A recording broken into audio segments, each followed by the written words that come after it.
मित्रों नमस्कार। आप देख रहे हैं धर्म शिक्षा। धर्म शिक्षा में आज हम बात करने वाले हैं कि सावन में हमें क्या काम नहीं करना चाहिए ताकि शिव जी हम पे प्रसन्न रहें, वो नाराज ना हों। मित्रों ऐसा है, सावन शिव जी का सबसे प्रिय मास है। सावन में माना जाता है कि सृष्टि के पालनहार भगवान विष्णु पाताल लोक में विराजते हैं। तो इस एक महीने में भगवान शिव ही सृष्टि के पालनहार होते हैं। तो सावन में इसी कारण भगवान शिव को आराधना करने का, पूजा करने का एक विशेष महत्व है। लेकिन हमें कुछ काम नहीं करने चाहिए सावन में। कुछ कार्य ऐसे हैं जो शास्त्रों में सावन में करने के लिए वर्जित है। मित्रों सावन में सात्विक भोजन करना चाहिए। सात्विक भोजन मतलब कि मांस, मदिरा, प्याज, लहसुन, इन सब का सेवन बिल्कुल भी नहीं करें इस महीने में। इस महीने में इन सब का सेवन करने से भगवान शिव की कृपा नहीं बनती है। आप कितनी भी पूजा कर लें, भगवान शिव की कृपा नहीं बनेगी और वो आपसे नाराज रहेंगे। तो ध्यान रहे, मांस, मदिरा, प्याज और लहसुन ये इस महीने में बिल्कुल भी नहीं खाएं। धर्मशास्त्रों में इस बात का जिक्र है कि सावन में साग नहीं खाना चाहिए। जितने भी तरह के साग होते हैं वो सावन में नहीं खाना चाहिए। सावन में साग खाने से भगवान शिव अप्रसन्न होते हैं, तो साग बिल्कुल भी नहीं खाना चाहिए। इसका एक वैज्ञानिक कारण ये भी है कि साग को अगर हम सावन में खाते हैं तो हमारे शरीर में पित्त की मात्रा बढ़ जाती है, जिससे कि हमारे पाचन तंत्र पे बुरा असर पड़ता है इसका। धर्मशास्त्रों में साग खाना तो वर्जित है ही, लेकिन वैज्ञानिक कारण भी है।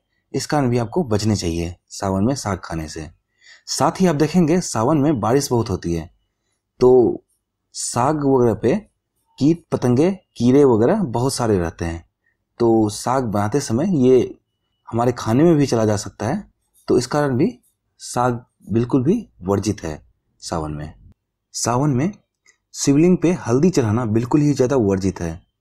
कभी भी भूल से भी शिवलिंग पे हल्दी नहीं चढ़ाएं।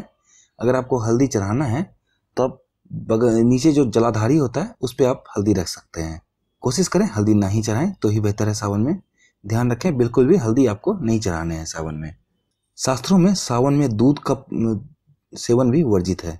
आपको थोड़ा आश्चर्य लगा होगा कि दूध क्यों, लेकिन ये बात सच है कि सावन में शास्त्रों में बिल्कुल वर्जित है। आप हो सके तो दूध का सेवन ना करें। यही बात बताने के लिए शायद सावन में शिवलिंग पे दूध चढ़ाने की परंपरा शुरू हुई होगी।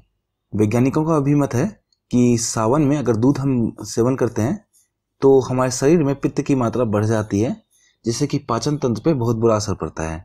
आप ऐसे भी देखेंगे सावन में पाचन तंत्र जो होता है वो थोड़ा सा डवाडोल ही रहता है। तो दूध का सेवन जहाँ तक हो सके नहीं करें इस महीने में। सावन में बैगन खाना बिल्कुल ही वर्जित है। शास्त्रों के अनुसार बैगन जो होता है वो अशुद्ध होता है। इस कारण सावन में बैगन का प्रयोग बिल्कुल भी नहीं करें। और सावन के मौसम में, सावन भादव, इन सब बरसात के मौसम में बैगन का खाना जो होता है वो स्वास्थ्य के दृष्टि से भी बहुत ज़्यादा हानिकारक होता है। तो बैगन का सेवन आप सावन में नहीं करें। ये शास्त्रों के अनुसार भी वर्जित है और डॉक्टर के अनुसार भी वर्जित है। सावन में किसी तरह के बुरे विचार को अपने अंदर आने ना दें। अगर आपके मन में किसी तरह का बुरा विचार आएगा तो आप कितनी भी पूजा कर लें, वो पूजा शिव जी नहीं लेंगे, ना ही आपका मन पूजा में लगेगा। तो जितने भी तरह के बुरे विचार होते हैं उनसे बचें, अपना ध्यान भक्ति में लगाएं, तभी आप शिव जी को प्रसन्न कर पाएंगे। जितना भी हो सके आप भक्ति कार्य में ही लगे रहें। सोशल मीडिया पे आएँ तब भी आप यूट्यूब में भक्ति के वीडियो ही देखें। जहाँ भी रहें, जो भी करें उसमें आप भक्ति में ही लीन रहें, या किसी अन्य पॉजिटिव कार्य में भी आप लीन रह सकते हैं। लेकिन बुरे विचार से बिल्कुल ही ज़्यादा बचने की ज़रूरत है आपको। मित्रों, हमारे धर्म ग्रंथों में, शास्त्रों में और हमारे संस्कार में गाय और गौवंश का हमेशा आदर होता है।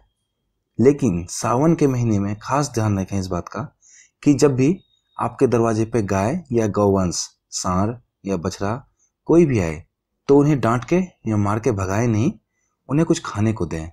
अगर आप उनको भगा देंगे तो भगवान शिव की जो सवारी है नंदी जी आपसे अप्रसन्न हो जाएंगे, आपका कार्य नहीं बनेगा।